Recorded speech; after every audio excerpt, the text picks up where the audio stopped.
In the December Smart Coalition meeting, the Prescription Task Force talked about drafting a 2012 action plan.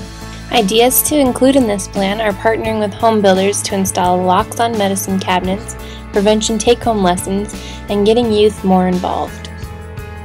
The Use Only as Directed 2012 media campaign was also discussed.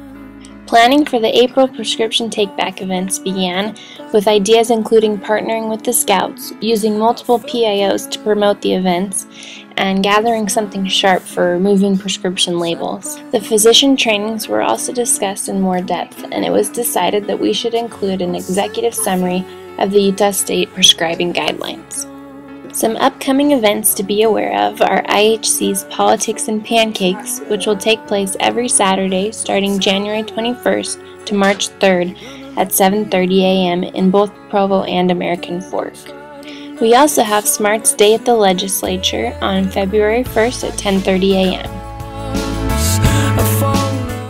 The Alcohol Task Force elected a new chair, Sergeant Spencer Cannon. Richard passed around a study that showed that the most heavily advertised alcohol brands were the most preferred by youth. We decided to repeat this study locally, and James decided to help with this. Lastly, we spent most of our time discussing the issue of alcohol privatization.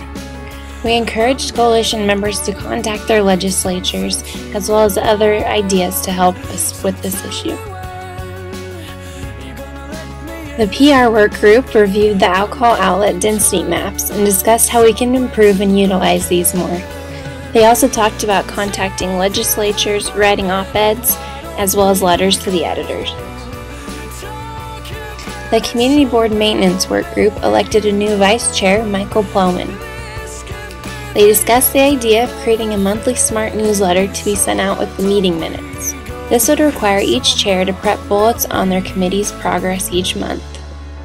The Community Board Maintenance Work Group also discussed how they could enhance team building and recognition activities.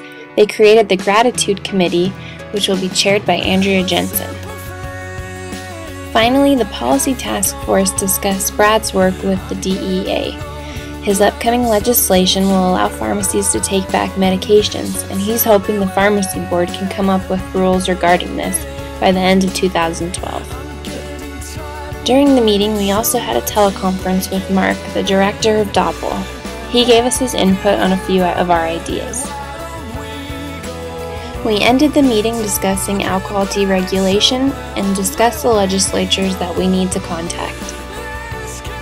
As a reminder, the next Policy Task Force meeting is not till March 27th, since our January meeting is moved to the General SMART meeting to prepare for the legislative session.